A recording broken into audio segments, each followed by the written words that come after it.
टोन्ही के रूप में प्रताड़ित करने पर सजा किस किस से मिलकर बनती है?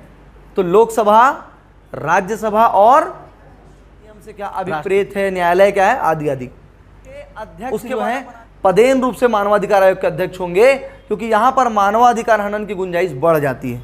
ठीक है, तो एससी कमीशन, एसटी कमीशन और ओबीसी को बड़ा नींद आता था, एलआरसी बोले तो एकदम नींद आता था, 2 पन्ना पलटे एकदम नींद आ जाती थी। और जो अपने प्रोफेशन के कानून को नहीं पढ़ा रहेगा वो हमेशा काम में कमजोर रहेगा। कितना भी योग्य व्यक्ति हो, कितना भी एफिशिएंट हो, लेकिन उसको कानून की जानकारी नहीं होगी तो हमेशा कमजोर रहेगा। ठीक है, इसलिए कानूनों को पढ़ना है, समझना है, कोशिश करना है उसके मूल भाव क्या है, किस भाव से वो कानून बनाए गए हैं। और मूल भाव समझने के साथ साथ धाराओं को भी रटना है, याद करना है। सबसे अच्छा तरीका होता है कानूनों को याद करने का लिख लिख के देख लेना, भाग भाग में बांट लेना। कोई भी कानून इतना आसान नहीं होता कि हम एकदम से बैठ के एक सिटिंग में उसको पढ़ लें।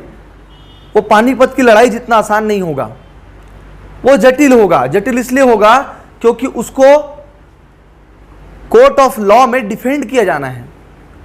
भाई जैसे मानवाधिकार अधिनियम है, तो उस मानवाधिकार अधिनियम क्या हो सकता है, कोर्ट में उसका कोई प्रश्न उठ जाए और दोनों पक्ष खींचतान शुरू कर दें, दोनों पक्ष के वकील अपनी अपनी बात सिद्ध करने का प्रयास करें। घरेलू हिंसा अधिनियम है, तो घरेलू हिंसा अधिनियम में हो सकता है कोई वाइफ अपने हस्बैंड के ऊपर आरोप लगाए और हस्बैंड एक बड़ा वकील करके उसको डिफेंड करे। तो ऐसी कोई बात एक्ट में लिखी नहीं जा सकती जो ऐसे ही हो, काम चलाऊ हो। तो कठिन शब्द होंगे, जटिल शब्द होंगे, हर चीज को क्लेरिफाई करने का प्रयास किया जाएगा। तो एक पैटर्न होता है कानूनों का, एक पैटर्न के तहत कानून बनाए जाते हैं जिससे कि उसमें सारी बातें पूरी समग्रता में, मतलब होलिस्टिक वे में कवर्ड हो। इसका जो पैटर्न होता है उसमें जो जनरल ट्रेंड है किसी भी कानून का, किसी भी कानून को बनाने का जो जनरल ट्रेंड है वो ऐसा होता है कि उसका जो पहला चैप्टर रहेगा, फर्स्ट चैप्टर, और खासकर पहली धारा, तो पहली धारा में उस कानून के बारे में बताया गया होगा। शॉर्ट टाइटल, नेम और उसका क्षेत्र, कहाँ कहाँ वो फैला होगा। ठीक है, खासकर 2 चीजें याद रखना, संक्षिप्त नाम और विस्तार, किस क्षेत्र पर वो लागू है और उसका शॉर्ट टाइटल क्या है। किसी भी एक्ट को अपन ले लें, उसका जो पहली धारा 1 नंबर की क्या होगी, हमेशा संक्षिप्त नाम और उसका विस्तार, एरिया। ठीक है, किसी को क्षेत्र भी बोलते हैं, ये होगा हमेशा। और धारा 2 जो होगी कोई भी एक्ट की, दूसरे नंबर की धारा होगी, वो धारा हमेशा डील करेगी किससे, परिभाषा।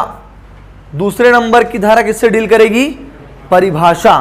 ठीक है, इसका मतलब धारा 1 में हो गया क्षेत्र, शॉर्ट टाइटल, संक्षिप्त नाम, क्षेत्र वगैरह हो गया, और धारा 2 में हो गया परिभाषाएं। तो धारा 2 अकेले नहीं होगी, धारा 2 बहुत ही विस्तृत होगी।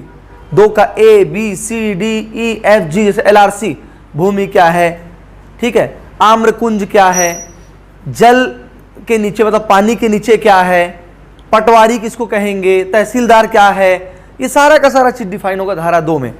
उसी प्रकार मानवाधिकार अधिनियम में भी मानवाधिकार क्या है, न्यायालय किसको बोलेंगे, लोक अभियोजक किसको बोलेंगे। तो कहीं भी आपको अगर परिभाषा का प्रश्न पूछता है एग्जाम में, तो परिभाषा में बाय द वे आपको याद नहीं आ रहा है 2 के किसमें है, तो आप आंख मूंद के ये लिख सकते हो कि इस अधिनियम की धारा 2 में ये बात क्या है, परिभाषित है, और अपने शब्दों में लिख दो। 2 में से आधा नंबर आपको मिल जाएगा अगर गलत लिखोगे तो भी। ठीक है, तो धारा 1 में हमेशा क्या रहेगा, संक्षिप्त नाम, विस्तार, ये सब रहेगा। धारा 2 में क्या रहेगा, परिभाषा रहेगी। इसलिए धारा 3 बड़ी महत्वपूर्ण हो जाती है। किसी भी अधिनियम का सबसे महत्वपूर्ण भाग, सबसे महत्वपूर्ण प्रावधान जो होता है वो हमेशा किस में रहता है, धारा 3 में। आरटीआई एक्ट, सूचना का अधिकार, सूचना का अधिकार स्थापित होता है आरटीआई एक्ट की धारा 3। टोन्ही प्रताड़ना अधिनियम, धारा 3, टोन्ही के रूप में प्रताड़ित करने पर सजा। मानवाधिकार अधिनियम, राष्ट्रीय मानवाधिकार आयोग का गठन, मेन जो हाईलाइट फीचर है उसका, उस एक्ट का जो मेन उद्देश्य है मेन बात है वो कहां रहेगी, धारा 3 में। उसके बाद की धाराएं अपना क्रम से चलते रहेंगी। ठीक, तो मैं जो स्ट्रक्चर बता रहा हूं वो किसका स्ट्रक्चर है, एक्ट का स्ट्रक्चर है। किसका स्ट्रक्चर है, एक्ट को हम लोग क्या बोलते हैं, अधिनियम बोलते हैं। तो जल्दी से बता दो, अधिनियम 2 स्तर पे बनते हैं, एक तो केंद्र स्तर पे बनते हैं और एक किस स्तर पे बनते हैं, राज्य स्तर पे बनते हैं। तो केंद्र स्तर पे जो नियम बनता है वो केंद्र की विधायिका बनाएगी। कौन है केंद्र की विधायिका, है ना, तो 3 लोगों से मिलकर बनेगी, राष्ट्रपति, लोकसभा और राज्यसभा। ये तीनों मिलकर क्या बनाएंगे, केंद्र की विधायिका, मतलब संघ स्तर की विधायिका जो पूरे देश के लिए लागू होने वाले कानून बनाएगी। ये किस सूची के कानून बनाएगी, संघ सूची प्लस समवर्ती सूची प्लस विशेष परिस्थिति अगर आ गई तो ये कहां भी बनाने लगेगी, राज्य सूची में बनाने लगेगी। दरअसल संविधान के शेड्यूल नंबर 7 अनुसूची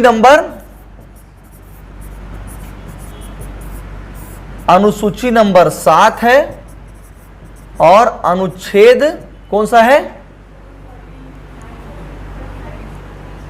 अनुच्छेद कौन सा है, 249 में तो विशेष परिस्थिति दिया है। कहां पर आपका यह बताया कि 3 अलग अलग सूचियां हैं, इसको देख के मुझे बताना, ठीक है, कौन सा अनुच्छेद है। ये बताओ, संघ राज्य मतलब केंद्र राज्य संबंध कहां से कहां दिए, कौन से भाग में दिया है, 11 में है, 11 में है ना।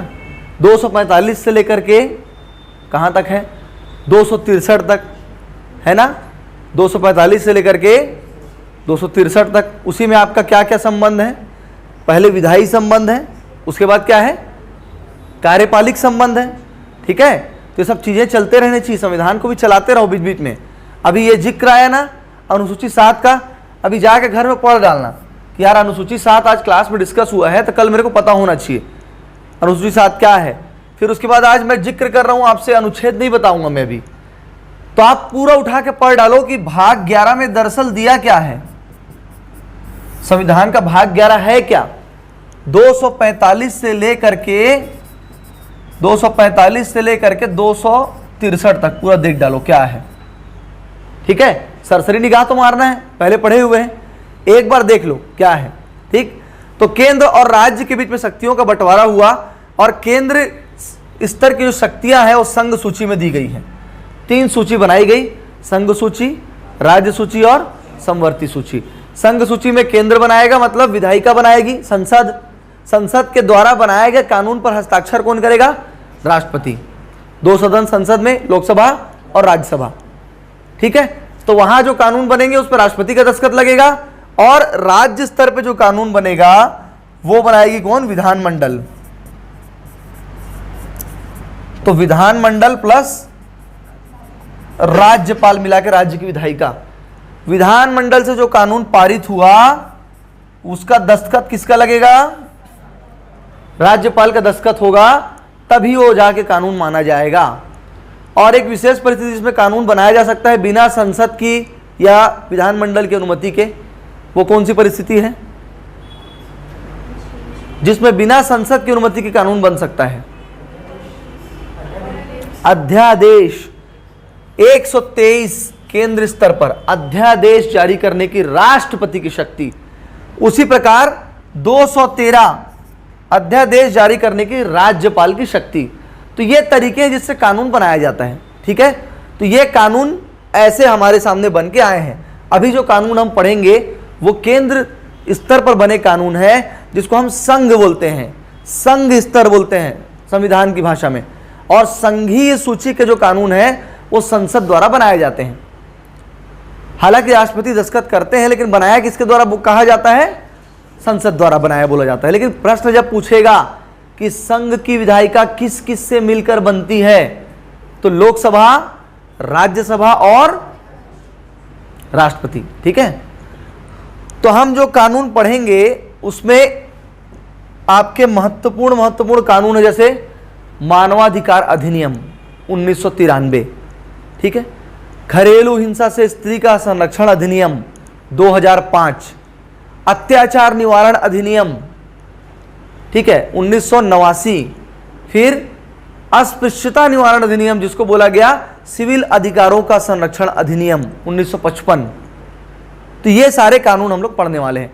पहला जो कानून है वो क्या है?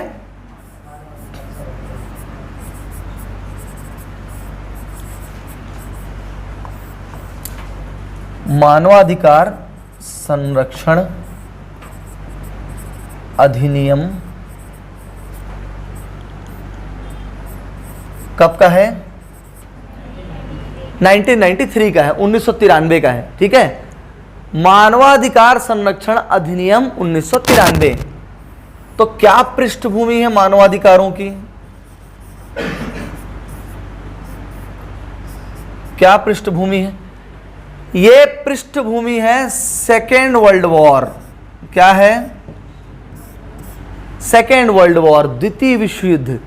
द्वितीय विश्व युद्ध के समय मैंने आपको पहले भी एक बार बताया था फिलॉसफी के समय कि इतना नरसंहार हुआ था कि लोग सोचने पे मजबूर हो गए थे कि क्या मानव के जीवन का कोई मोल है? क्या मानव का मानव होने के नाते कोई अधिकार नहीं होना चाहिए? किसी के ऊपर बम गिर रहा है, कोई किसी के ऊपर परमाणु बम गिरा दे रहा है, कोई किसी पूरे शहर को उड़ा दे रहा है, कोई किसी जहाज को उड़ा दे रहा है। तो लोगों ने इतना नरसंहार देखा, मानवाधिकारों का ऐसा हनन हुआ। जापान जैसे देश जिनके ऊपर परमाणु बम गिरा, वो अपने युद्ध बंदियों के ऊपर अत्याचार करने के लिए क्या करते थे? उनको बस ऐसे टारगेट बना के रख देते थे, और नए नौसिखिया सैनिक जो आते थे वो उन्हीं के अलग अलग अंगों पर टारगेट करके सीखते थे, प्रैक्टिस करते थे। उसके अंगों को काट काट के वो एंजॉय करते थे, उंगली काट दिए, कुछ काट दिए, उसके दर्द से वो एंजॉय करते थे। इस तरीके का माइंडसेट कि भाई हमारे देश का नागरिक नहीं है तो जानवर से भी बदतर है, जानवर से भी आदमी ऐसा सुलूक ना करे। तो वही डिस्कशन हुआ, वही विमर्श हुआ, और जो देश विश्व युद्ध को जीते वो अमेरिका, ब्रिटेन, एलाइड कंट्रीज थे, मित्र राष्ट्र थे। ठीक है, तो ये जो देश थे इन्होंने मिलकर तय किया कि नहीं, एक ऐसा सिस्टम होना चाहिए जिसमें इंसान को इंसान पैदा होने के कारण ही अधिकार दिया जाए। इसलिए नहीं कि वो अमीर है, इसलिए नहीं कि वो फलाने जाति का है, फलाने धर्म का है, फलाने देश का है। No, being a human, Salman Khan की टी शर्ट देखे हो ना, बीइंग ह्यूमन वही है। Being a human you have certain rights. आपका कुछ अधिकार पैदा होते ही स्थापित हो जाता है, स्टेब्लिश हो जाता है, उन्हीं को कहते हैं मानवाधिकार। ठीक है, तो इसकी पृष्ठभूमि सेकेंड वर्ल्ड वॉर के बाद आती है। 1948 में ये होता है universal declaration of human rights. ठीक है, मानवाधिकारों का सार्वभौम घोषणा पत्र, मानवाधिकारों का सार्वभौम घोषणा पत्र, universal declaration of human rights. तो संयुक्त राष्ट्र ने इसको बनाया, इस चार्टर को ड्राफ्ट किया, उसने रिजोल्यूशन को पास किया, इस घोषणा पत्र को पास किया संयुक्त राष्ट्र, यूनाइटेड नेशंस ने, और धीरे धीरे सारे देशों ने इसको अपनाया। भारत ने 1993 में इसको कानून का दर्जा दिया। ठीक है, तो मानवाधिकार क्या है मैं बता दिया। मानवाधिकार ऐसे अधिकार हैं जो आपको मानव होने के नाते ही प्राप्त हैं, और ये अधिकार आपके शारीरिक, बौद्धिक और नैतिक विकास के लिए बहुत ही जरूरी हैं, एसेंशियल माने गए हैं।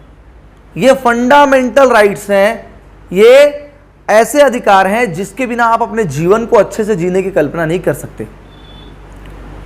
ये अधिकार आपके शारीरिक, आपके बौद्धिक और आपके नैतिक विकास के लिए, फिजिकल, मेंटल और मॉरल डेवलपमेंट के लिए बहुत जरूरी माने गए। ऐसे अधिकारों को मानवाधिकार कहा गया। आप इसी से मिलते जुलते कुछ अधिकार देखोगे जो हमारे संविधान में हैं, उनको कहते हैं अपन फंडामेंटल राइट्स, मौलिक अधिकार, मूलभूत अधिकार, बोलते हैं। तो वैसे ही कुछ अधिकार आपको यहां भी देखने को मिलेंगे, मानवाधिकार। अब मानवाधिकार का मेन मुद्दा कहां पर उठता है? जहां पर कोई वल्नरेबिलिटी होगी। वल्नरेबिलिटी मतलब मानव अधिकारों के हनन होने की गुंजाइश होगी, जैसे अस्पताल, जैसे बाल संरक्षण गृह, जैसे जेल। अब जेल में क्या है? अब ये मान के चलते थे पहले अपन कि जो जेल जा रहा है वो इतना गंदा आदमी कि वो मर जाए वहां की सुविधाओं से तो अच्छा है, जब तक उसकी थाली में कीड़ा नहीं है तब तक उसको क्या सजा मिल रही है। ये हमारी मानसिकता थी पहले। भाई जेल में भी अच्छा रोटी मिलेगा तो आदमी नहीं अपराध करके जेल चला जाएगा। तो पहले हम ये मानते थे कि जेल में खराब सुविधाएं ही होना चाहिए। उसी प्रकार बाल संरक्षण गृह का वार्डन मानता था कि मेरे बाप की संपत्ति है, अरे बच्चे को जैसा मैं चाहूंगा वैसा रखूंगा, जब चाहूंगा मारूंगा, जैसा चाहूंगा व्यवहार करूंगा। वैसे ही एक अस्पताल की नर्स भी सोचती है, वैसा ही कोई आदिवासी क्षेत्र में जाने वाला पुलिस वाला सोचता है, फॉरेस्ट गार्ड सोचता है। तो ये ऐसे क्षेत्र हैं जहां पर मानवाधिकार का हनन हो सकता है और वहीं पर मानवाधिकार का प्रश्न उठता है। अक्सर आप देखोगे जज साहब लोग जेल का निरीक्षण करते हैं और जेलर को फटकार लगाते हैं, सस्पेंड करते हैं कि जेल में गंदगी थी। हम उनको बोलते हैं अरे क्या यार साला, कैदियों के लिए इतना कर रहे हो। कोई लोग बोलते हैं कि आतंकवादियों को भी सुविधा दो।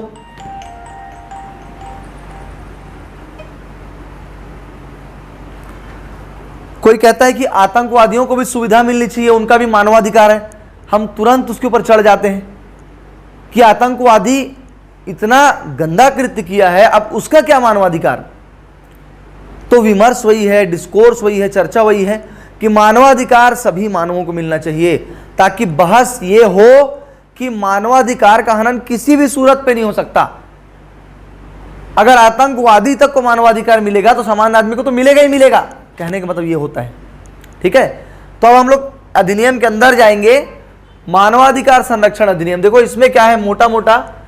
पहले तो हम धारा 1 को नहीं पढ़ेंगे क्योंकि हमको पता है धारा 1 में क्या रहता है ना। संक्षिप्त नाम है, विस्तार है, ठीक है, कहां कहां पर कब लागू हुआ, समय वमय सब दिए रहता है। उसके बाद धारा 2 को भी अभी नहीं पढ़ेंगे, धारा 2 को लास्ट में पढ़ेंगे। इसमें क्या दी है? परिभाषाएं दी है, मानवाधिकार क्या है, ठीक है, अधिनियम से क्या अभिप्रेत है, न्यायालय क्या है, आदि आदि। उसके बाद अपन आ जाएंगे धारा 3।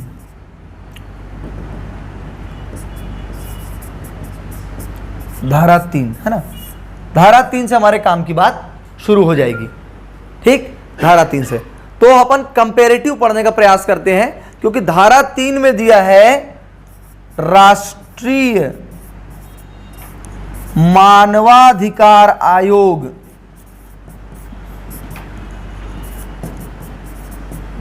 का गठन। राष्ट्रीय मानवाधिकार आयोग बनाया जाएगा और किससे मिलकर के बनेगा, गठन का मतलब ये होता है। ठीक है, तो राष्ट्रीय मानवाधिकार आयोग का गठन, इस अधिनियम की सबसे बड़ी विशेषता यही है कि इस एक्ट से क्या बन के आया, राष्ट्रीय मानवाधिकार आयोग, इसको ऐसा बोलते हैं। ये नाम सुने होंगे, NHRC, national human rights commission, national human rights commission. ठीक है,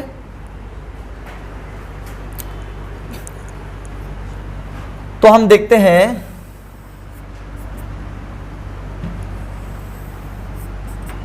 इस अधिनियम के अंतर्गत मानवाधिकार आयोग बनाए गए ताकि वो आयोग उन मामलों की जांच कर सके जिसमें मानवाधिकार का हनन हुआ है, सरकार को सलाह दे सके और उस आयोग के रहने से मानवाधिकारों की स्थिति बेहतर हो सके। बहुत सारे काम उसके बनाए गए।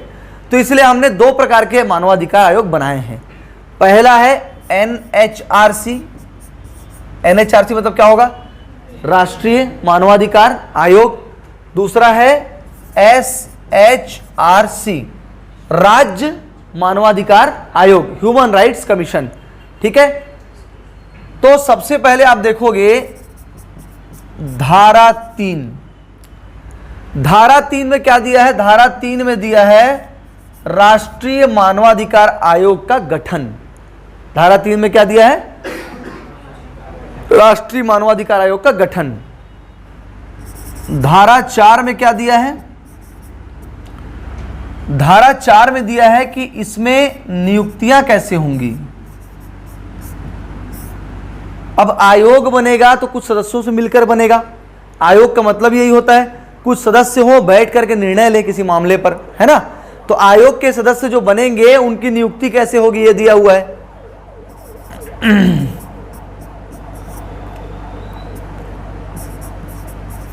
धारा 5 में क्या है, छुट्टी, पद मुक्ति। सदस्य तो बना दिए, पता चला सदस्य बन के ही और वो आतंक कर दिया उल्टा, किसी को कलेक्टर बना दिए, अब वो वसूली शुरू कर दिया पूरे जिले भर में, तो हटाने का भी जुगाड़ करना पड़ेगा ना।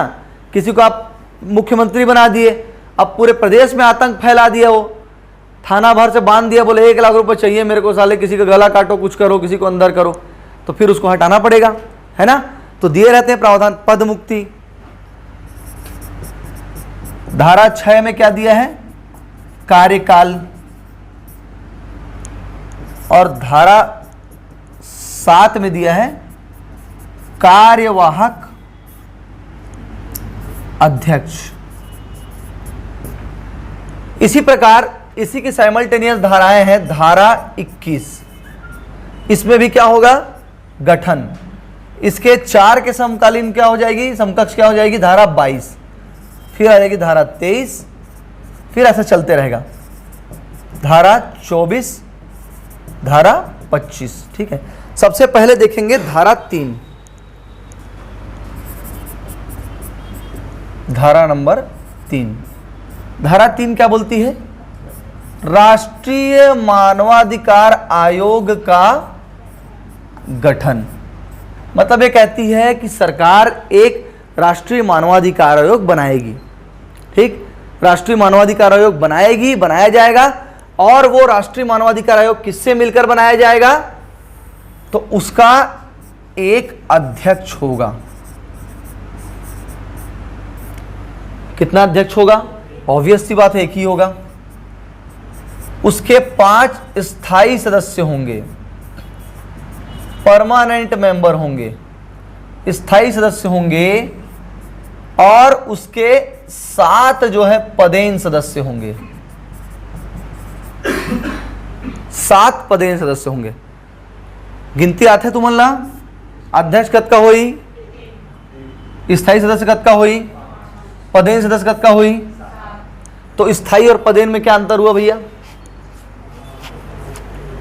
स्थायी सदस्य युगल है, युगल के नाम से नियुक्ति पत्र मिला कि युगल आपको मानवाधिकार आयोग का सदस्य बनाया जाता है, 5 साल तक फोकट में नाश्ता पानी, घर वर, गाड़ी वाड़ी मिलेगा भैया, हमारे पार्टी का प्रचार प्रसार करना। ठीक है। दूसरा मामला ये हो सकता है कि आपको किसी दूसरे कमीशन का अध्यक्ष बनाया गया, by virtue of that commission आप वहां पर बैठे हो मानवाधिकार आयोग में, जिस दिन आपकी वो कुर्सी गई उस दिन ये भी गई। उदाहरण के लिए आपको महिला आयोग का अध्यक्ष बना दिया गया, तो चूंकि आप महिला आयोग के अध्यक्ष हो इसलिए आप वहां भी बैठे हो, क्योंकि जो भी महिला आयोग का अध्यक्ष होगा पदेन रूप से वहां का सदस्य होगा। पदेन शब्द का मतलब यह होता है बाय वर्च्यू ऑफ पोस्ट। ठीक है, तो एक अध्यक्ष जो होगा वो क्या होगा, वो होगा उच्चतम न्यायालय का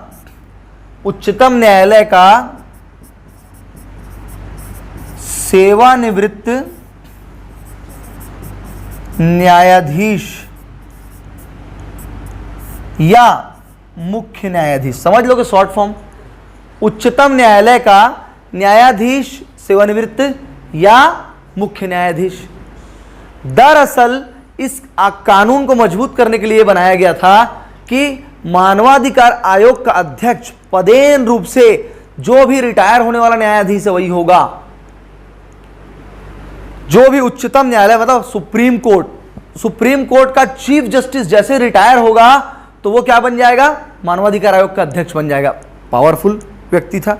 ठीक है, लेकिन मानवाधिकार जो है वो सरकार के एंटी कॉन्सेप्ट है, क्योंकि फंडामेंटल राइट्स जैसा कॉन्सेप्ट है। फंडामेंटल राइट्स क्या है, ये नेगेटिव ऑर्डर्स टू गवर्नमेंट है। ये मत करो, वो मत करो, गिरफ्तार मत करो, इसको फांसी मत दो, उसको ये मत करो, उसको मत करो, अस्पृश्यता मत करो, नौकरी में ये मत करो। समझ में आया? तो वो सरकार को रोकते हैं, उसके पैर में बार बार बेड़ियां लगाते हैं। सरकार दौड़ना चाहती है, सरकार चाहती है पूरा स्लम तोड़ दूं, रोड बना दूं चकाचक, पूरी झुग्गी बस्ती हटा के मॉल खड़े कर दूं, तालाब को पाट के बस्ती बना दूं, अब तालाब किनारे वाले सुप्रीम कोर्ट पिटीशन डायल कर देते हैं, my fundamental rights are violated, ले 2 साल से प्रोजेक्ट अटका है। बढ़िया प्लानिंग था मंत्री जी का, 400 करोड़ का प्रोजेक्ट है यार, हमारा कुछ नहीं बची तो 4-6 करोड़ तो बची जाही सालेला, मेहनत कर करके प्रोजेक्ट को लाए। अब पूरा तालाब को पाटने का जुगाड़ था उसमें। मंत्री जी बोले ठीक है भाई, अगले चुनाव का भी जुगाड़ हो गया, कुछ बच भी जाएगा, हार भी गया तो साले। अब सुप्रीम कोर्ट में आपने पिटीशन लगा दिया, सुप्रीम कोर्ट ने उसको स्टे कर दिया। तो हमेशा जो मानवाधिकार हैं, अधिकार जो रहते हैं, वो हमेशा क्या होता है, जो बॉस रहता है उसके अगेंस्ट जाते हैं। जैसे आप घर में देखना, घर में जो बॉस मुखिया होगा वो बोलने से सख्त चिढ़ता है, उस बच्चे से बाप हमेशा चिढ़ेगा जो जवाब देता है, भले सही बोलता हो, उसको एग्जाम्पल बनाएगा उसको ना कौवा मार के टांगना सुने हो तुम लोग? नहीं सुने हो? अरे बंदर मार के टांगना बोलते हैं। क्या होता है, बंदर जब ज़्यादा आतंक करते थे ना तो किसान मजबूरी में एक आध बंदरा को मारे और टांग दिए। अब बंदर मार के टांग देते, बाकी बंदर डर जाते थे, साले बेकार है भाई, मारता है करके। कभी कभी खिलौना को मार देते हैं, ऐसे ही खिलौना बंदर रहता है ना, उसको टांग देते हैं, तो लोगों को लगता है कि बंदर मार के टांग देते हैं तो भाग जाते हैं बाकी बंदर, ठीक है। तो वैसे ही बाप लोग क्या करते हैं, बंदर मार के टांगने के लिए जो तेज बच्चा रहता है उसको बिगड़ मारते हैं। हमेशा बोलता है ये गलत है ये सही, क्योंकि हर चीज सही नहीं की जा सकती ना परिवार में। बाप बोलता है साले मेरे को भी पता है क्या सही क्या गलत है, लेकिन मेरा इनकम इतना ही है, मेरा पड़ोसी ऐसा ही है, तो मैं क्या करूं, है ना, मेरी कुछ सीमाएं हैं, तो वो अपने हिसाब से काम करता है। इसलिए हमेशा राइट्स जो है, अधिकार, वो बॉस जो है कंट्रोलिंग अथॉरिटी, उसके अगेंस्ट जाएगा। तो मानवाधिकार आयोग में सुप्रीम कोर्ट का पहले रिटायर्ड मुख्य न्यायाधीश बैठता था। 2019 में इसमें संशोधन हुआ है। कब हुआ है? 2019 में संशोधन हुआ और ये मुख्य न्यायाधीश वाले कॉन्सेप्ट को जोड़ दिया गया, न्यायाधीश या मुख्य न्यायाधीश, न्यायाधीश या मुख्य न्यायाधीश। तो अभी के लिए जो अध्यक्ष होगा वो सुप्रीम कोर्ट का सेवानिवृत्त न्यायाधीश या मुख्य न्यायाधीश, ठीक है। 5 स्थायी सदस्य होंगे। इसको भी अपन 2 में बांट लेते हैं और बचेंगे कितने? 3। तो 5 में से 2 होंगे न्यायिक सदस्य,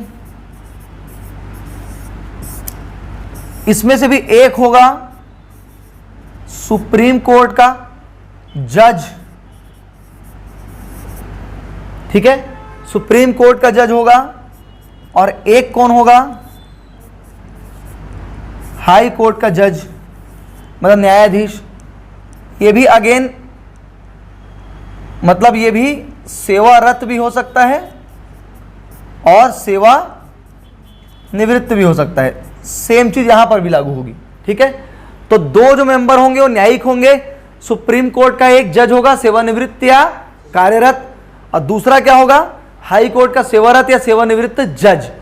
तो 2 न्यायिक हो गए और 3 सदस्य ऐसे हैं जिन्हें मानवाधिकार जो सब्जेक्ट है उसमें विशेष ज्ञान हो, स्पेशल नॉलेज हो, या फिर क्या हो, उनको प्रैक्टिकल एक्सपीरियंस हो, अनुभव हो, बहुत लंबे समय से मानवाधिकार क्षेत्र में काम कर रहे हैं, कार्यकर्ता हैं, उस सब्जेक्ट में पीएचडी किए हुए हैं, प्रोफेसर हैं, इस टाइप के। तो 3 मानवाधिकार में विशेष ज्ञान रखने वाले या अनुभव रखने वाले विशेषज्ञ होंगे, ठीक है, स्पेशलिस्ट लोग होंगे, विशेषज्ञ। इसमें से भी 1 फीमेल का होना जरूरी है, 1 फीमेल का होना जरूरी है, ठीक है। और 7 पदेन सदस्य हैं, 7 पदेन सदस्य। ये वाला समझ में आया ना? राष्ट्रीय मानवाधिकार आयोग का अध्यक्ष कौन बन सकता है?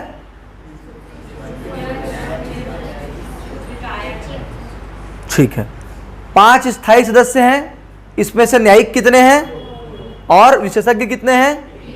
न्यायिक में कौन कौन है? ठीक है। और विशेषज्ञ कितने हैं? इसमें कितनी महिला जरूरी है? ठीक है। तो टोटल कितने हुए? 1 और 5 6, ठीक है। लेकिन अगर केवल सदस्य बोले तो अपन कितने सदस्य हुए अभी तक? 5। 7 हो गए पदेन। तो 1 हो गया अनुसूचित जाति आयोग,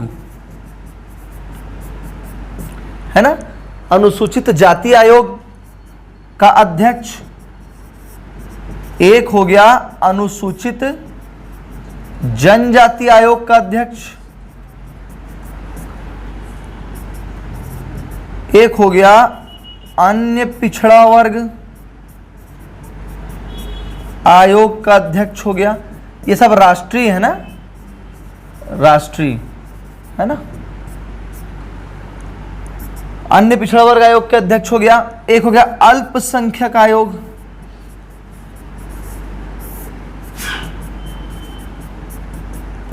अल्पसंख्यक आयोग का अध्यक्ष, ठीक है। एक हो गया महिला आयोग की अध्यक्षा, ठीक है। एक हो गया बाल संरक्षण आयोग,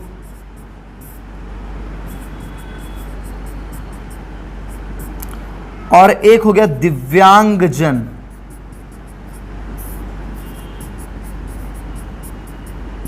आयोग का अध्यक्ष। समझ में आया? तो ये schedule caste, schedule tribe, OBC, SC ST OBC commission जो है राष्ट्रीय स्तर पर, उसके अध्यक्ष जो हैं पदेन रूप से मानवाधिकार आयोग के अध्यक्ष होंगे, क्योंकि यहां पर मानवाधिकार हनन की गुंजाइश बढ़ जाती है, ठीक है। तो एससी कमीशन, एसटी कमीशन और ओबीसी कमीशन, और ये माइनॉरिटी एक साथ याद रख लेना, ठीक है। वंचित वर्ग के 4 प्रतिनिधि हो गए, SC commission, ST commission, OBC commission और माइनॉरिटी 4 हो गए। उसके बाद महिला, बच्चे और दिव्यांगजन, ये 7 पदेन सदस्य।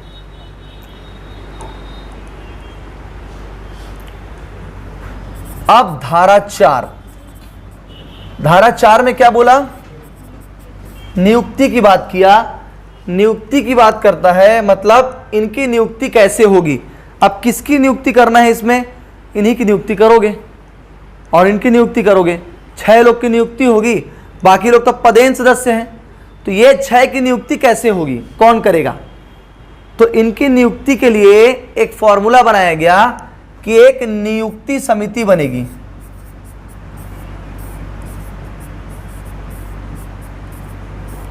अपॉइंटमेंट कमिटी बनेगी। इस अपॉइंटमेंट कमिटी में कौन कौन होगा? प्रधानमंत्री होंगे, गृह मंत्री होंगे, ठीक है। उसके बाद लीडर ऑफ ऑपोजिशन लोकसभा, फिर लीडर ऑफ ऑपोजिशन राज्यसभा, उसके बाद डेप्यूटी स्पीकर लोकसभा, फिर डेप्यूटी चेयरमैन राज्यसभा, ठीक है। कौन कौन हो गए बताओ? प्रधानमंत्री हो गया,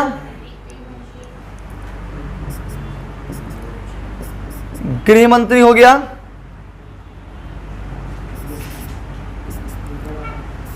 लीडर ऑफ ऑपोजिशन कहां हो गया?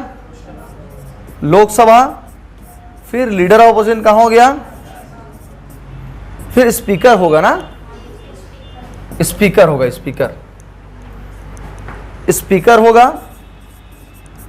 स्पीकर मतलब लोकसभा अध्यक्ष, लोकसभा का स्पीकर, और राज्यसभा का deputy speaker, deputy chairman Rajya Sabha, ठीक है।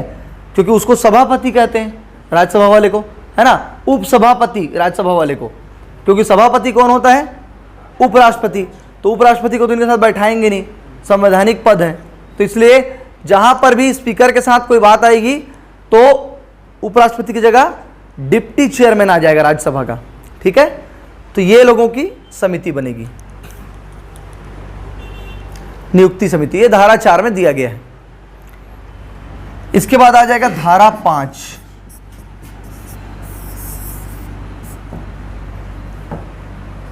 धारा 5 में क्या है? पद मुक्ति।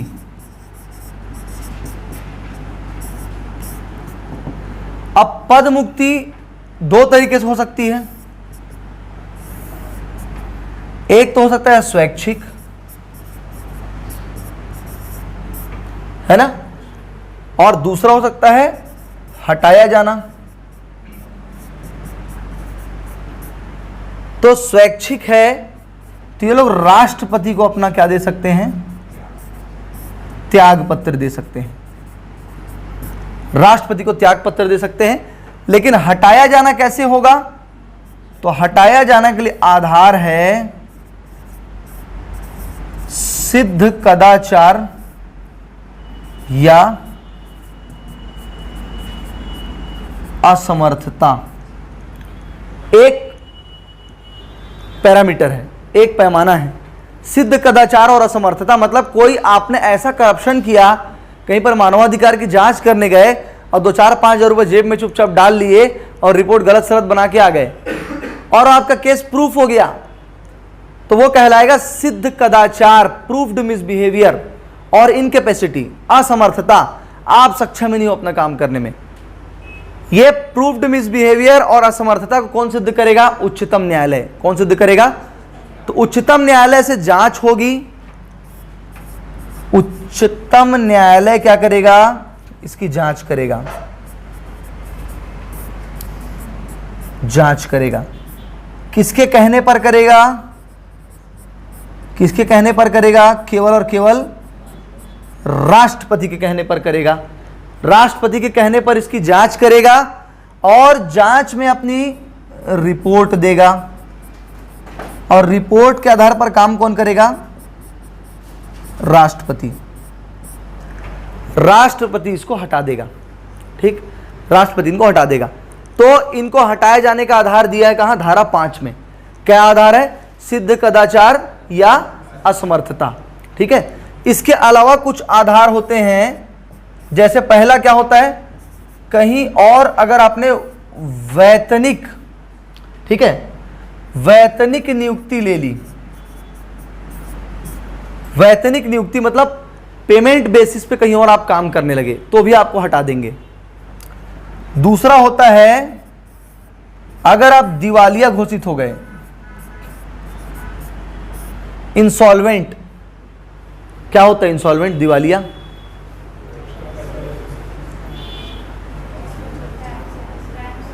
बैंकरप्ट, है ना। बैंकरप्ट मतलब क्या होता है कि आपके पास पैसा पटाने की क्षमता ही नहीं है, आप दिवालिया घोषित हो गए, आपने लोन वोन लिया और आप किसी तरीके से भी नहीं पटा सकते, तो आपको घोषित कर दिया जाएगा, न्यायालय आपको घोषित कर देगा कि दिवालिया हो चुका है, इससे कुछ वसूल नहीं हो सकता, तो आपकी क्रेडिट वहां पर खत्म। ठीक है, दिवालिया हो गए या आप विकृत चित्त घोषित हो गए किसी न्यायालय के द्वारा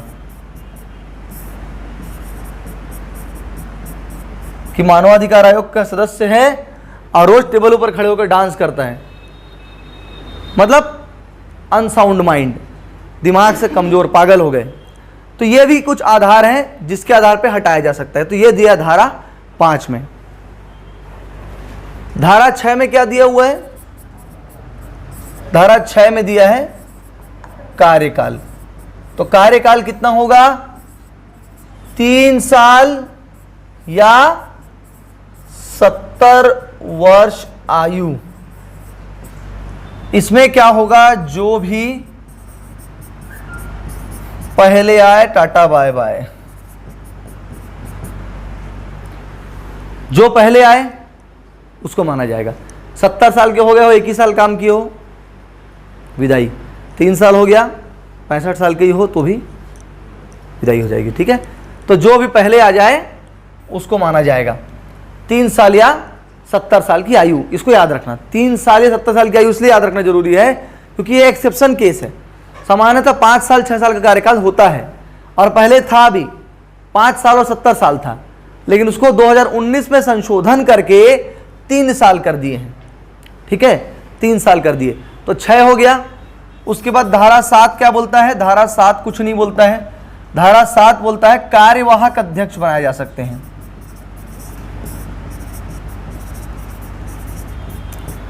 किसमें से बनेंगे?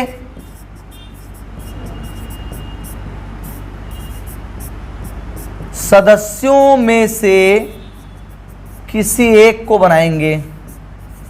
क्या बना देंगे? कार्यवाहक अध्यक्ष बना देंगे। कौन बनाएगा? कौन बनाएगा? राष्ट्रपति बनाएंगे, स्वाभाविक सी बात है। ठीक है, राष्ट्रपति कार्यवाहक अध्यक्ष बना देंगे धारा 7 में।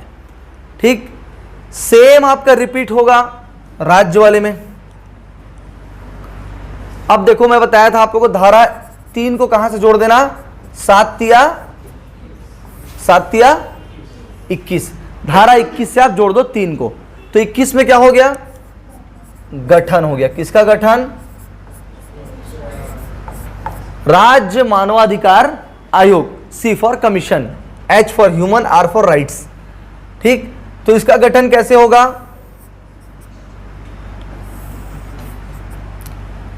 इसके अध्यक्ष होंगे, अध्यक्ष कौन होंगे, तो उच्च न्यायालय के सेम टू सेम सेवानिवृत्त मुख्य न्यायाधीश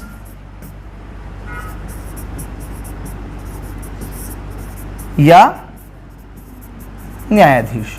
ठीक है, तो ये उच्चतम न्यायालय था वहां पे, यहां पे क्या हो जाएगा, उच्च न्यायालय आ जाएगा।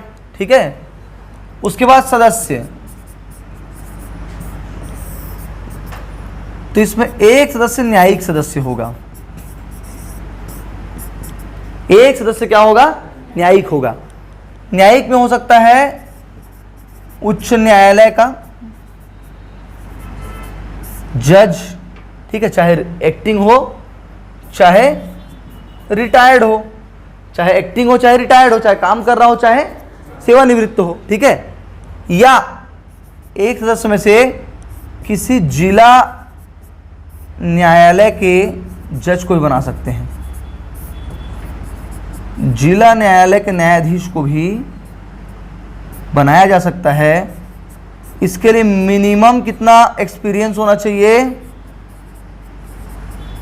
मिनिमम उनको 7 वर्ष हो गए हों तभी, मिनिमम कितने वर्ष, 7 वर्ष। तो ये याद रखेंगे अपन, एक सदस्य हैं न्यायिक, ठीक है, और 2 अन्य सदस्य हैं। कितने अन्य सदस्य हैं, 2 अन्य सदस्य हैं, सेम होंगे अन्य सदस्य, विशेषज्ञ, है ना, जिनको क्या हो, या तो विशेष ज्ञान हो मानवाधिकार के क्षेत्र में, या क्या हो, विशेष अनुभव हो, नॉलेज हो या एक्सपीरियंस हो। लेकिन इसमें से भी एक क्या होना चाहिए, महिला होना चाहिए। इतना ही दिया है राज्य मानवाधिकार आयोग में। ठीक है, एक महिला का होना जरूरी है। ठीक है, क्लियर। तो ये हो जाएगा गठन आपका किसका, राज्य मानवाधिकार आयोग का। अब एक बार कंपेरेटिव कर लो इसको। राष्ट्रीय मानवाधिकार आयोग में 1 अध्यक्ष और 12 सदस्य, राज्य मानवाधिकार आयोग में 1 अध्यक्ष और 3 सदस्य। ठीक है, इसमें जो 12 सदस्य हैं उसमें से 5 स्थायी हैं, 5 स्थायी में न्यायिक और विशेषज्ञ, न्यायिक में से सुप्रीम कोर्ट वाला 1 और हाई कोर्ट वाला 1, विशेषज्ञ में से महिला 1, शेष 2 भी महिला हो सकते हैं ना, ऐसा नहीं है, लेकिन मिनिमम 1 महिला होना जरूरी है। ठीक है, 7 पदेन में कौन कौन आ गए बिना देखे बताओ, चलो। SC, ST, OBC और माइनॉरिटी कमीशन के अध्यक्ष आ गए। फिर उसके बाद महिला आयोग, बच्चे, बाल संरक्षण और दिव्यांगजन, 7 हो गए। ठीक, और उसका बता दो चलो, अध्यक्ष कौन होना चाहिए, हाई कोर्ट का, एक्टिंग या नहीं, रिटायर्ड। अध्यक्ष के लिए रिटायर्ड, क्योंकि फुल टाइम जॉब है ना, तो रिटायर्ड या तो न्यायाधीश या मुख्य न्यायाधीश। और सदस्यों में 1 न्यायिक होंगे, कौन कौन हो सकता है, ठीक है, या तो डिस्ट्रिक्ट कोर्ट का कैसा जज, 7 वर्ष का मिनिमम अनुभव होना चाहिए। और दूसरा जो मेंबर है, 2 मेंबर्स और होंगे, 1 महिला होना जरूरी है, उनको विशेष ज्ञान हो या विशेष अनुभव हो। ठीक है, तो ये हो गई धारा 21। धारा 21 के बाद अगेन धारा 22 में क्या है, धारा 22 में क्या है, तो नियुक्ति के लिए फिर से यहां पर भी नियुक्ति समिति, अपॉइंटमेंट कमिटी बनेगी। इस समिति की सिफारिश पर राज्यपाल नियुक्ति करेंगे। तो नियुक्ति समिति में कौन है, CM, HM मतलब क्या लिखा हूं, होम मिनिस्टर मतलब क्या होता है, गृह मंत्री। ठीक है, गृह मंत्री। फिर कौन हो जाएगा यहां,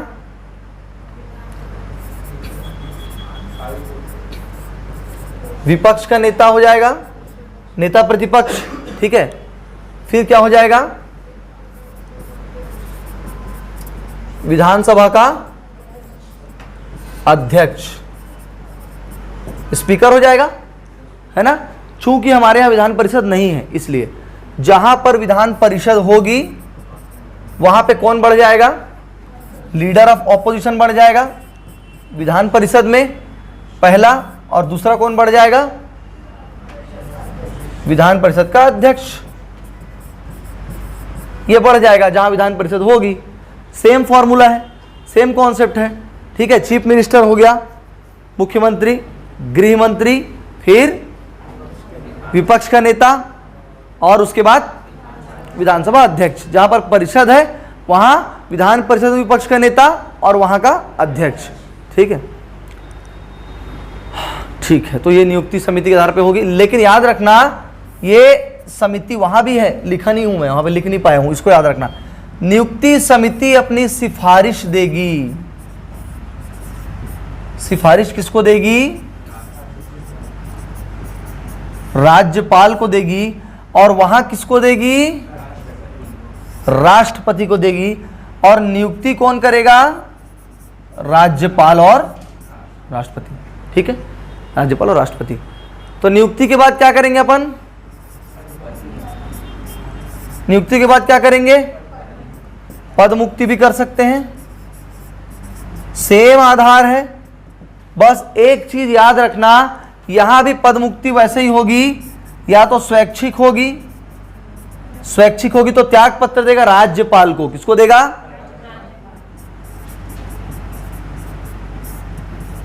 अपना त्याग पत्र राज्यपाल को सौंप देना भैया।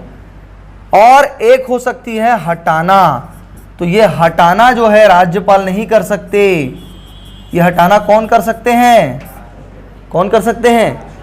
जिस प्रकार उच्च न्यायालय के न्यायाधीश को राज्यपाल नहीं हटा सकता, उच्च न्यायालय के न्यायाधीश की नियुक्ति कौन करेगा, राज्यपाल करेगा ना जी।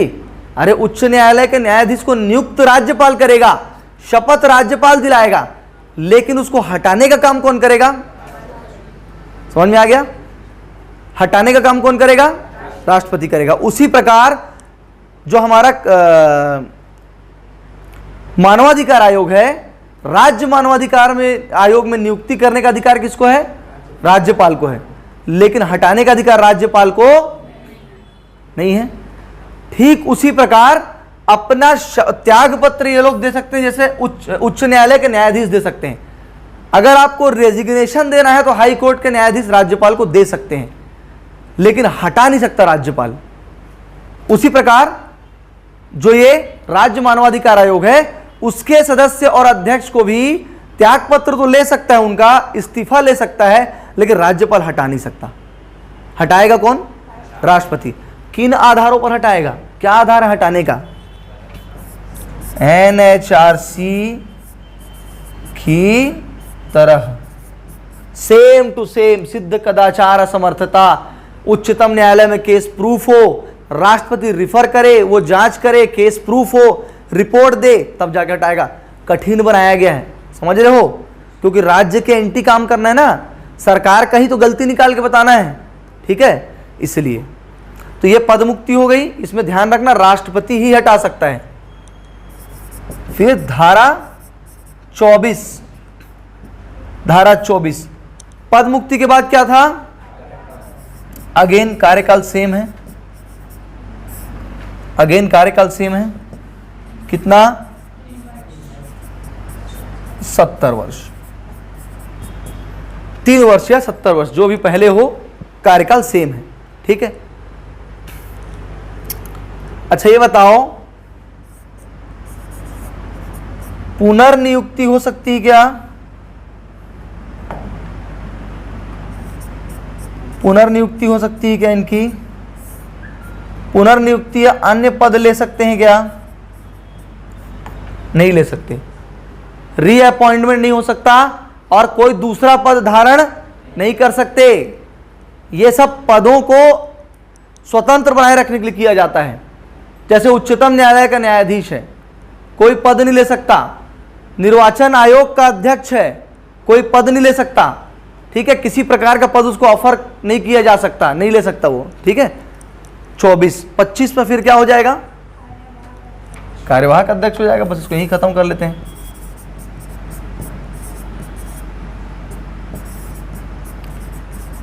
कार्यवाहक अध्यक्ष धारा 25, ठीक है। छोटी छोटी 2 धाराएं और बची हैं। धारा 25 है ना। अब नहीं, अब फिर से आपको, अब ये आयोग को 2 ठो है, दोनों आयोग की धारा को एक बार एक टेबल में समझा रहा हूं, अलग अलग बताते जाओ।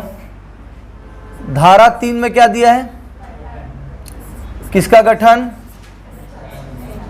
एनएचआरसी का गठन। तो एसएचआरसी का गठन कहां दिया है, धारा 21 में, ठीक है। फिर बताओ धारा 4 में क्या है,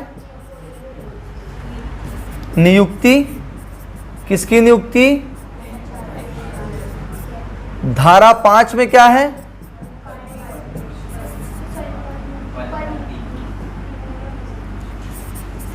पद मुक्ति। बढ़िया याद वाद करके रहता हूं रे, मेरे गलत मत याद करा देना। धारा 6 कार्यकाल। धारा 7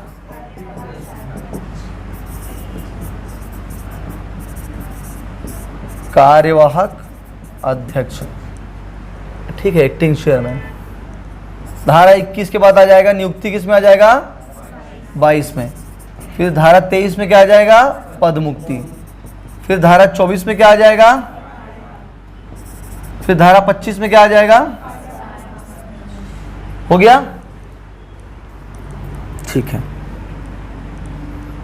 इसके बाद यह भी बताना जरूरी है कि मानवाधिकार आयोग करता क्या है, काम क्या करता है, ठीक है।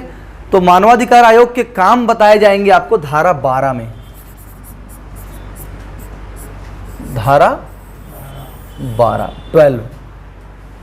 धारा 12 में बताया गया है मानवाधिकार आयोग के कार्य। बहुत कंझट है ये सब चीज यार।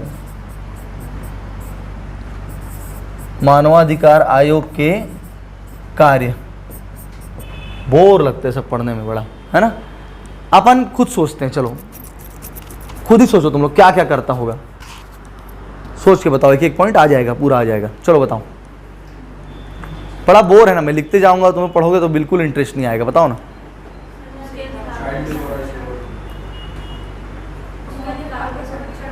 हाँ, अधिकारों का संरक्षण करता होगा, ठीक है, एक काम है। और बताओ, पीछे कुछ बोल रहे थे, child labour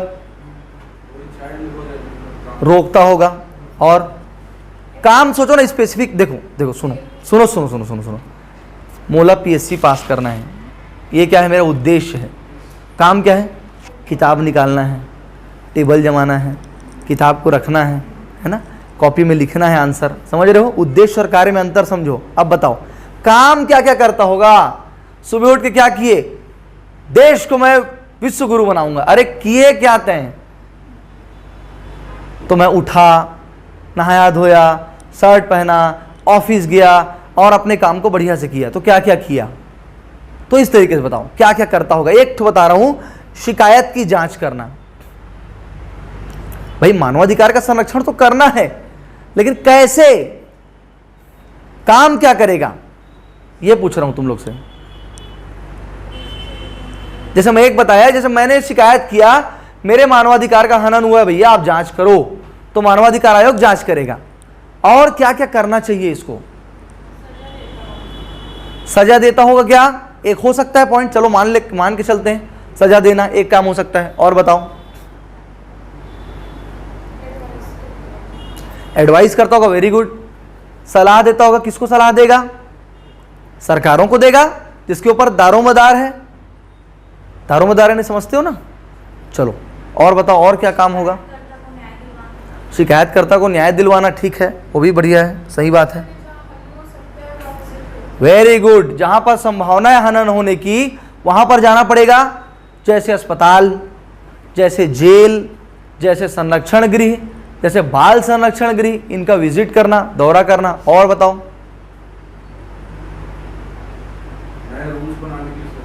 very good, suggestion देगा, सलाह देगा सरकार को क्या क्या कानून बनाओ, कैसे लागू कराओ, क्या नया नियम बनाना पड़ेगा मानवाधिकार हनन को रोकने के लिए। और बताओ,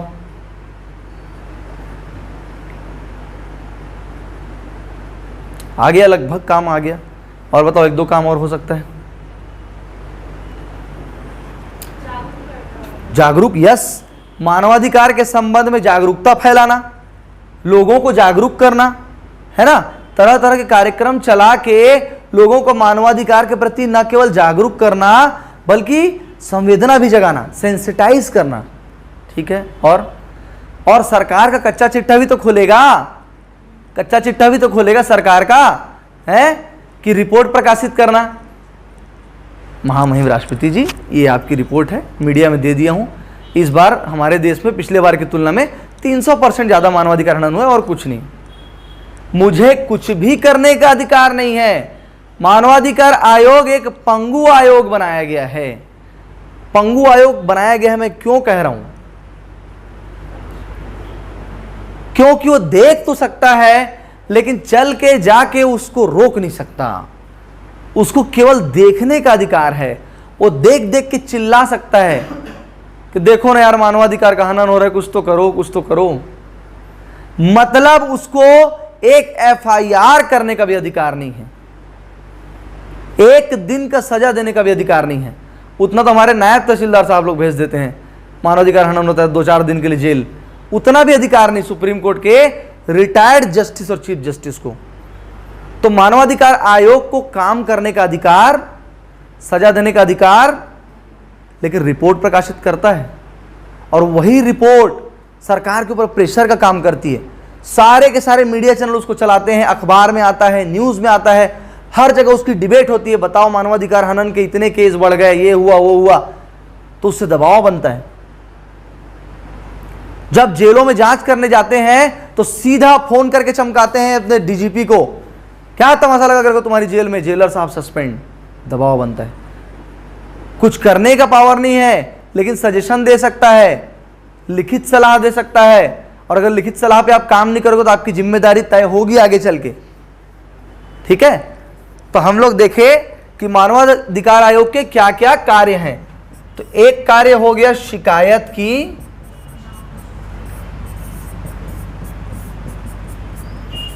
जांच करना, दूसरा हो सकता है न्यायालयीन मामलों में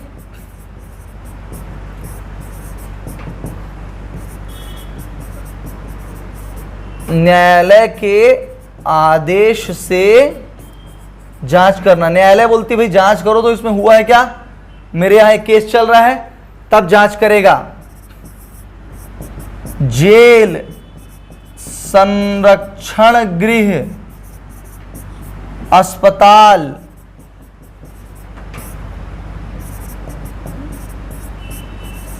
आदि की जांच करना, आदि का निरीक्षण करना, ठीक है। इसमें मानवाधिकार के मैटर की जांच करेगा ना केवल ये, ठीक है। और क्या हो सकता है, और क्या हो सकता है, सरकार को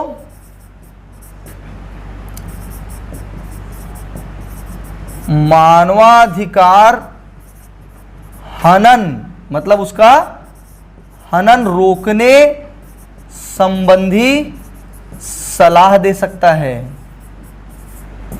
ठीक है। सलाह को और अच्छे भाषा में क्या बोलते हैं, परामर्श।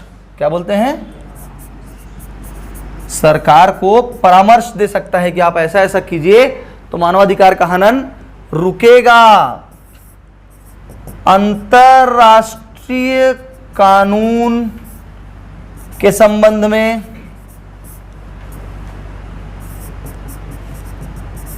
राष्ट्रीय कानून, इनके संबंध में सलाह देगा कि कैसे इसको लागू किया जाए, कैसे इसको बेहतर किया जाए, ठीक है। फिर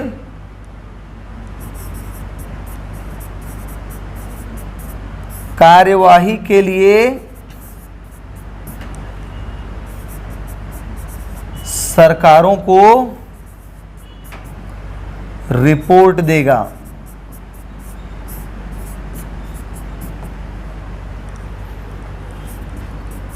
उसके बाद अपनी वार्षिक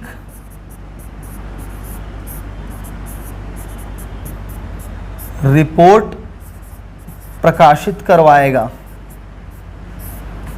वार्षिक रिपोर्ट प्रकाशित करवाना। आगे आप लोग के पूरे पॉइंट्स आ गए, यही पॉइंट्स है एक्चुअल में जो इनका काम है ना। तो अच्छे से सोचोगे तो सारी बातें दिमाग से निकल जाती है। अब मैंने कौन सी धारा बताई बच्चे लोग? धारा 12 में क्या दिया था? कार्य दिया था, ठीक है, याद हो गया। अब इसके बाद की धारा है धारा 13। धारा 13 में है आयोग की शक्तियां। आयोग की शक्तियां, शक्तियां मतलब होता है पावर्स।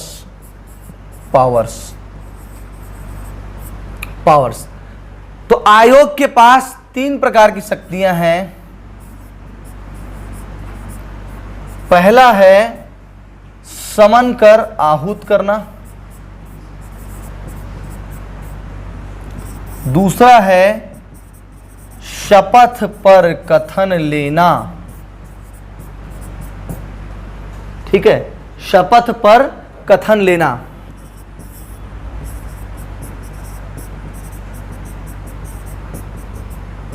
लोक दस्तावेज या अन्य दस्तावेज मंगाना। ये 3 ऐसे अधिकार हैं जो किसी भी ऐसे प्राधिकारी को दिए जाते हैं जिसको न्यायालय का दर्जा प्राप्त होता है। एक कानून है सीपीसी, सिविल प्रक्रिया संहिता, सिविल प्रोसीजर कोड या कोड ऑफ सिविल प्रोसीजर, ठीक है। तो ये सीपीसी 1908 जो है, सीपीसी 1908 के तहत सिविल न्यायालय की शक्तियां बोलते हैं इसको, क्या बोलते हैं? सिविल न्यायालय की शक्तियां। आप किसी को बुला के देखना तो, किसी एसडीओ को बुला के देखना तो, कि किसी से खबर भेजना अपने घर के नौकर से कि एसडीओ साहब आपको बुलाए हैं, कोई आएगा आपके पास? नहीं आएगा, है ना। आपके दोस्त यार तो आते नहीं बोलने पे, आना यार तू जब से हो गया बिलासपुर नहीं आ रहा है तो बोला हूँ। और आपको मान लो सिविल न्यायालय की शक्तियां दे दी जाएं सीपीसी 1908 के तहत, तो आपका जो समन जाएगा, जिसको हम लोग नोटिस बोलते हैं, सरल भाषा में नोटिस बोलते हैं। अरे वो तहसील के नोटिस आई से, कलेक्टर यहाँ के नोटिस आई से बोलते हैं ना, कोर्ट ले नोटिस आई से। अरे वही जिसका काटने का बाबू 200-200 रुपये लेता है रे। गए हो कि नहीं कोर्ट वोट? नहीं गए हो तुम लोग? कभी नहीं गए हो कोर्ट वोट? किसके किसके जाति प्रमाण पत्र बन सकता है? बन सकता है। बनवाए हो? बनवा लिए। निवास बनवा लिए। अबे कुछ बनवाओ, राशन कार्ड बनवाओ, जाओ थोड़ा चक्कर काटो। जब घर जाओगे ना, अब जब भी तुम लोग घर जाओगे, सब के सब अपने अपने नगर पालिका ग्राम पंचायत एक बार दौरा करना, समझ गए? और एक बार तहसील ऑफिस जाना, कुछ भी काम लेके जाना, बोलना सर मेरे को सीमांकन कराना है। क्या बोलोगे? बस जमीन रहे चाहे मत रहे, बस बोला सीमांकन कराना है, बोलना है वो। बस जाके देखना चाहिए, ऑफिस पे जाके देखो काम कैसे होता है। बेसिक चीजें तुमको पता चल जाएंगी, पढ़ने लिखने में आसानी होगी उससे, ठीक है। तो जैसे कोई कोर्ट से नोटिस आता है तो किस शक्ति के तहत मिलता है कोर्ट को अधिकार? तो हर कोर्ट को सिविल न्यायालय की शक्ति है सीपीसी 1908 के तहत। उसके तहत किसी को समन करके बुला सकता है, आहूत कर सकता है, उसको आना पड़ेगा। नहीं आएगा तो जमानती वारंट जारी हो जाएगा उसके खिलाफ, जमानत लेने आना पड़ेगा, गैर कानूनी हो जाएगा उसका नहीं आना। तो पहला क्या है? समन कर आहूत करना। किसी को बुला सकता है जांच के लिए। अब मेरे को जांच करना है, 10 लोग अलग अलग जगह हैं, तो एक बार यहाँ जाऊंगा गाड़ी लेके, भैया आप थोड़ा बयान दे देते, फिर वहाँ जाऊंगा, भैया प्लीज़ बयान देते, उसका नामांतरण का केस है यार, मैं जब आपका बयान लूंगा फिर वहाँ न्यायालय जाऊंगा, 20 केस और निपटाऊंगा, 20 केस में और बयान लेने जाना मेरे को हर जगह। ऐसा कर सकता है क्या? नहीं। तो क्या करेगा? नोटिस काटेगा, नोटिस काट के उसको बुलाएगा, तुम खड़े हो और बयान दो। दूसरा क्या है? शपथ पर कथन लेना। किसी भी आदमी को यह बोल सकता है कि तुम खड़े हो और शपथ लेके शपथ पर कथन दो, और उसको देना पड़ेगा, और अगर गलत दिया तो 420 का केस लग जाएगा। न्यायालय को झूठा कथन देना, सजा हो जाएगी उसको 2 साल की, ठीक है। तो ये जिसके पास न्यायालय की शक्ति है उसको ये शक्तियां रहती हैं। समन करके उसको किसी व्यक्ति को आहूत कर सकते हैं, शपथ पर उसका कथन ले सकते हैं और किसी सरकारी दस्तावेज को या अन्य किसी दस्तावेज को मंगा सकते हैं। कोर्ट, अगर मान लो आपका केस चल रहा है सिविल कोर्ट में या इवन तहसील न्यायालय में केस चल रहा है, तो तहसीलदार आपसे मंगा सकता है लिख के कि ये दस्तावेज चाहिए, आपको लाना पड़ेगा, प्रस्तुत करना पड़ेगा, शपथ पे कथन दो, कथन देना पड़ेगा। समझ में आया? तो ये तीनों शक्तियां कहलाती हैं सीपीसी 1908 के तहत सिविल न्यायालय की शक्तियां। तो ये शक्तियां किसको भी प्राप्त हैं? राष्ट्रीय मानवाधिकार आयोग को। और सेम शक्तियां उसको भी प्राप्त हैं। किसको? राज्य मानवाधिकार आयोग को भी प्राप्त है। ठीक है, इसी प्रकार कार्य भी सेम है दोनों का, वो अपने स्तर पर करेगा और ये अपने स्तर पर करेगा। इसके बाद है धारा 14।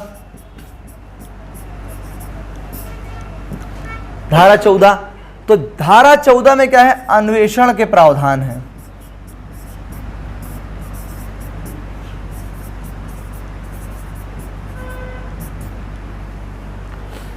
ठीक है, अन्वेषण के प्रावधान है।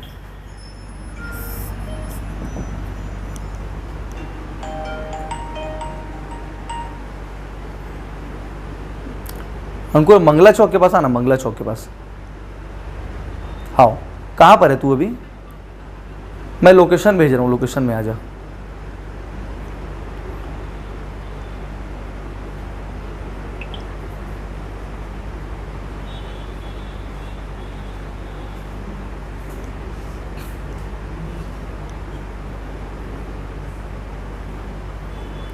अन्वेषण मतलब क्या होता है?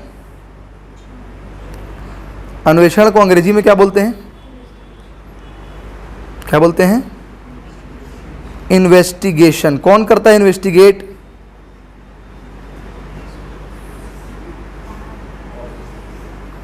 अरे सामान्यतः कौन इन्वेस्टिगेट करता है भाई? पुलिस करती ना इन्वेस्टिगेशन, है ना? तो ये इन्वेस्टिगेशन करवा सकता है। किससे करवा सकता है? पुलिस से करवा सकता है। ठीक है, तो सरकार के अधिकारियों से क्या करवा सकता है? किसी मामले का अन्वेषण करवा सकता है, किसी को दे सकता है मामले को कि आप इसका इन्वेस्टिगेशन करवाओ। ठीक है, और इन्वेस्टिगेशन करवाने के बाद इसको जो रिपोर्ट मिलेगी उस रिपोर्ट के आधार पर अनुशंसा करेगा ये किसको? सरकारों को कार्रवाई करने के लिए। स्वयं नहीं कर सकता कार्रवाई। इसके बाद आ जाती है धारा 17। धारा 17 में जांच के प्रावधान है। कैसे जांच की जाएगी? धारा 17 में जांच की बात कही गई है। तो पहला, ये शिकायत मिलने पर जांच करेगा।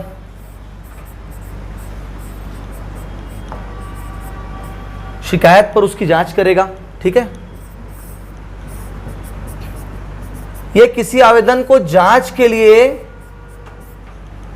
किसी सरकारी प्राधिकारी को दे सकता है, मतलब किसी ऑफिसर को दे सकता है। ठीक, अगर वहां से मिलता है तो ठीक है, और रिपोर्ट न मिलने पर क्या करेगा? स्वयं क्या करेगा? जांच करेगा। रिपोर्ट ना मिलने पर स्वयं जांच करेगा। पहला ऑप्शन होता है खुद का पूरा जांच नहीं किया जा सकता, फॉरवर्ड कर दो, फॉरवर्ड कर दो, आप जांच करके दो। सामान्यतः लोग दे देते हैं, लेकिन मान लो कहीं नहीं मिलता है तो खुद भी जांच कर सकता है रिपोर्ट न मिलने पर। ठीक है, और क्या करेगा? जैसे ही कार्रवाई प्रारंभ हुई, शिकायतकर्ता को कार्यवाही प्रारंभ होने की सूचना देगा। जैसे ही कार्रवाई प्रारंभ हुई उस समय से सूचना शिकायतकर्ता को मिल जानी चाहिए कि आपके आवेदन पर यह कार्रवाई हो रही है जांच की, मैं कर रहा हूं ये, ताकि उसको पता रहे कौन जांच कर रहा है, किसके पास दस्तावेज जाके सबमिट करूं भाई, किसको बताऊं कि मेरे पास और प्रूफ है। तो जैसे ही आप कार्रवाई प्रारंभ करोगे उसकी जानकारी किसको होनी चाहिए? शिकायतकर्ता को। अब इसी के अंतर्गत आती है कि कहां पर जांच नहीं कर सकता, कहां पर जांच नहीं कर सकता। ऐसे कौन से मामले हैं जिसकी जांच ये नहीं कर सकता? तो पहला ऐसे मामले जिसमें शिकायत पूर्व से दर्ज है, पहले से दर्ज है, पहले से प्रक्रियाधीन है, दोबारा उसी विषय को नहीं उठा सकता। दूसरा, ऐसे मामले जो न्यायालय में विचाराधीन है, न्यायालय में विचाराधीन, किसी भी न्यायालय में हो, भले कितना बड़ा सुप्रीम कोर्ट का जज हो ये रिटायर्ड, लेकिन अगर एक सिविल कोर्ट में भी मामला चल रहा है तो उसमें मानवाधिकार आयोग हस्तक्षेप नहीं कर सकता, न्यायालय में विचाराधीन मामले पे नहीं कर सकता। तीसरा क्या है? 1 वर्ष से ज्यादा हो चुका है।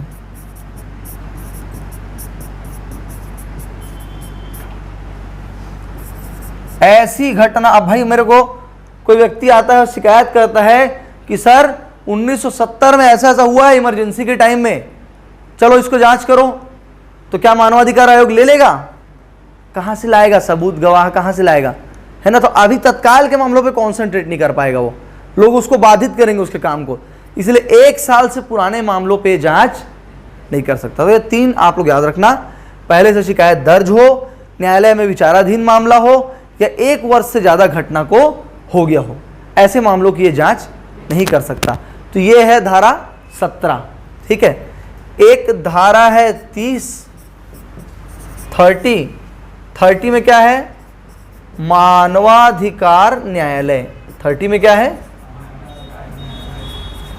ह्यूमन राइट्स कोर्ट, मतलब मानवाधिकार हनन के जो मामले हैं उनके लिए अलग से न्यायालय बनाई जा सकती है, बनाया जा सकता है। कौन बनाएगा? तो ये बना सकता है राज्य सरकार।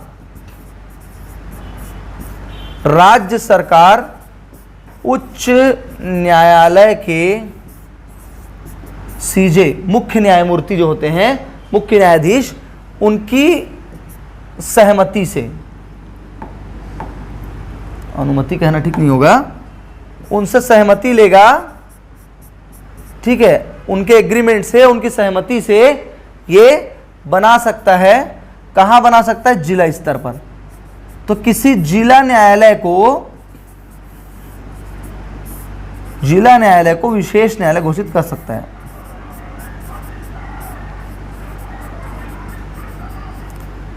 आप लोग कभी जिला न्यायालय भी नहीं गए होगे ना? देखो क्या होता है, जिला न्यायालय के 2 अंग होते हैं, उसको बोलते हैं जिला एवं सत्र न्यायालय। सुने होंगे ये तो, जिला एवं सत्र न्यायालय। अपर सत्र न्यायाधीश के द्वारा ये बोला गया, जिला न्यायाधीश के द्वारा ये बोला गया। तो कब वो जिला न्यायालय, कब सेशन कोर्ट है? कब जिला न्यायालय, कब सेशन कोर्ट? दीवानी मामलों की जांच करते समय जिला न्यायालय, और सेशन कोर्ट कब? फौजदारी क्रिमिनल केसेस की जांच कर रहा है, सेशन कोर्ट से फैसला आया, उसको गिरफ्तार कर दिए, उसको ये कर दिए, उसको वो कर दिए, ठीक है। सेशन कोर्ट या सत्र न्यायालय कब कहलाएगा? जब आपराधिक मामलों की, सिर फोड़ा, हाथ तोड़ा, चोरी किया, डकैती किया, मर्डर किया, ये सब मामले कहलाते हैं फौजदारी मामले, क्रिमिनल केस, है ना। और एक होता है सिविल केस, संपत्ति हड़प लिया, नामांतरण गलत हो गया, वसीयत फर्जी है, कब्जा मेरा है, वो जाके मेरे को हटा रहा है, ये सिविल मामले, संपत्ति संबंधी मामले। मेरा घर वो घुस गया है, संपत्ति के मामले में जिला न्यायालय, और अपराध के मामले में सत्र न्यायालय, ठीक है, सेशन कोर्ट। आप देखोगे एक जिला न्यायालय में कई एडीजे होते हैं, बहुत सारे, और अलग अलग को अलग अलग काम बांट देते हैं। जैसे किसी को आप SC ST एक्ट के लिए अलग से बांट दोगे, किसी को महिला अपराधों के लिए बांट दोगे, तो महिला फास्ट ट्रैक कोर्ट, ठीक है। एक जिला न्यायालय के अंतर्गत 10-12 न्यायाधीश, माननीय न्यायाधीश रहते हैं, उनकी कोर्ट बटी रहती है, ठीक है। कुछ महिलाओं के मामले के लिए तो फास्ट ट्रैक कोर्ट हो जाएगा, कोई चाइल्ड पॉक्सो एक्ट का फास्ट ट्रैक कोर्ट हो जाएगा, कोई उसके बाद आपका SC ST एक्ट का हो जाएगा। तो उसी प्रकार एक मानवाधिकार न्यायालय भी बनाया जा सकता है किसी जिला न्यायालय को। कौन बनाएगा? राज्य सरकार। और राज्य सरकार किससे सहमति लेगा? न्यायाधीश, ठीक है। हो गया बैटरी डाउन, हो गया ना। एक काम कर लेना, तुम लोग इसको कंपेरेटिव चार्ट बना लेना। एक कंपेरेटिव चार्ट क्या? एक सिंगल चार्ट बना लो। चार्ट कैसे बनाओगे पता है? ऐसा बना लो चार्ट, अपने कॉपी में बना लेना। ये दे, धारा 2, धारा 3, 4, 5, 6, फिर उसका जो धारा इंपॉर्टेंट है लिखते जाना, जो बताया हूँ 7, 12, 13, 14, फिर क्या लिख लोगे 17, फिर क्या लिख लोगे 21, 22, 23, 24, 25, फिर 29 नहीं सॉरी 30, 29, 31 तो नहीं बताया हूँ, बाद में बताऊंगा, है ना। तो इसको लिख लेना। हर अधिनियम में लास्ट पेज हो या फर्स्ट पेज हो, कोई भी एक पेज आपका ये होना चाहिए। लास्ट पेज हो ज़्यादा अच्छा है। सीधा आप लास्ट पेज को निकालोगे रिवीजन के समय, जैसे मैं बनाया हूँ अपनी कॉपी में, तो मेरे को 5 मिनट से ज़्यादा नहीं लगता रिवीजन करने में। ये इतना ही मेरा रिवीजन था आपको पढ़ाने के पहले। ये दे बस एक पेज का रिवीजन, ठीक, क्योंकि आपको याद रहेगा प्रावधान, पढ़े रहोगे एक बार, कानून याद रहता है, तो केवल इतना करना जरूरी है, बार बार पूरा किताब मत खोलना पड़े। ये सिंगल पेज आपकी कॉपी में होना चाहिए, हर में लिखा होगा सिंगल पेज मेरा। ये आपका CRPC एक पेज में फ्लो चार्ट लिखा हुआ है, प्रावधान याद है मेरे को, ये IPC एक पेज में लिखा हुआ है।